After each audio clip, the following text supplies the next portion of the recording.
পটল চিংড়ি করতে গেলে প্রথমত আপনি একটু চিংড়ি মাছ নেবেন, সঙ্গে পটল নেবেন, আর যদি তরকারিটা একটু বড় ধরনের বা বেশি করার ইচ্ছা থাকে তাহলে আপনি আলুও দিতে পারেন। এগুলোকে এইভাবে ছাড়িয়ে নিতে হবে ভালো করে, আর এইরকম করে কেটে ভালো করে ধুয়ে নিতে হবে। আর আলুর কথা বলেছিলাম, সেই আলু এরকম কাটা হয়ে গেছে, আর মাছগুলো সব ধোয়া হয়ে গেছে।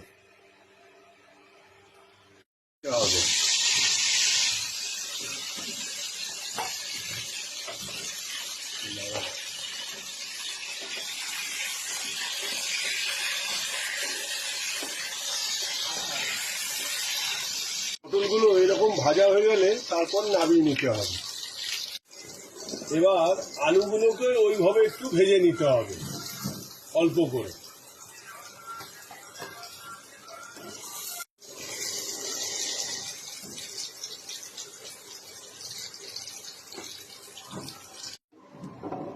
গরম তেলের মধ্যে 2-4টে সাদা জিরে আর তেজপাতা দিয়ে একটু নেড়ে নিতে হবে। ওই তেলের মধ্যে পেঁয়াজ কুচি দিয়ে একটু নেড়ে চেড়ে নিতে হবে। চিংড়ির মধ্যে আপনাদের কি কি মশলা পেস্ট করে দিতে হয় সেটা একটু দেখাচ্ছি। এই যে দেখুন, এর মধ্যে আছে আপনার লঙ্কা, আদা, রসুন, সঙ্গে একটু টমেটো ভালো করে পেস্ট করে এই অবস্থায় দাঁড়িয়েছে। মাছটা একটু ভাজা ভাজা হয়ে গেলে তার মধ্যে ওই যে সমস্ত মশলা দেওয়ার কথা ছিল সেটা দিয়ে দেওয়া হবে। আদা, রসুন, লঙ্কা, টমেটো ভালো করে নেড়ে চেড়ে নিতে হবে। নুনও দিয়ে দিতে হবে।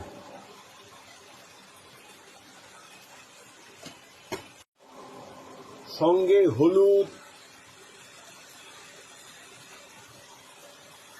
আপনার একটু গুঁড়ো লঙ্কা হলে ভালো হবে, রংটা ভালো দেখাবে। তারপরে জিরে গুঁড়ো,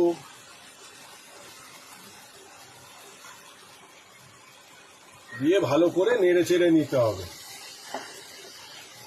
পুরোপুরি কষে যাবে, তার মধ্যে ওই চিংড়ি মাছগুলো দিয়ে দিতে হবে।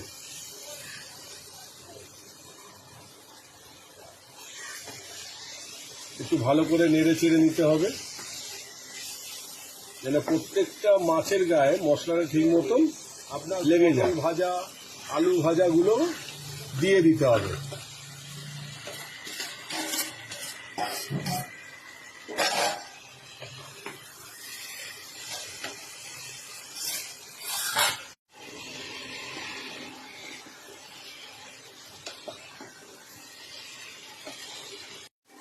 সবজিগুলোকে একটু মজাবার জন্য সামান্য একটু জল দিতে হবে।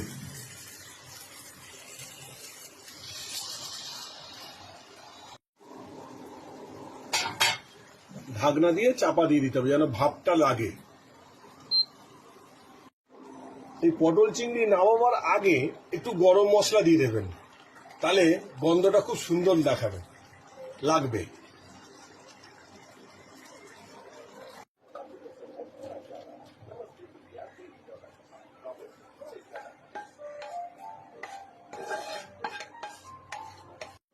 এই হচ্ছে সেই পটল চিংড়ি রান্না তৈরি। এবার যে বানালো তাকে একটু দেখিয়ে দিই আপনাদের। এই দেখুন, তাহলে আজকে এই যে পটল চিংড়ি বানালো, দেখি কি রকম খেতে হয়েছে।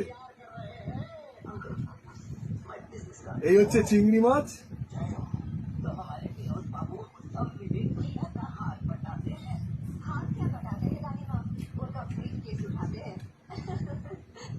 ফার্স্ট ক্লাস, খুব সুন্দর হয়েছে। আপনারাও বাড়িতে এইরকম পটল চিংড়ি বানিয়ে খান, খুব ভালো লাগবে আপনাদের। নমস্কার বন্ধু, সামনের ভিডিওতে আবার দেখা হবে। টাটা।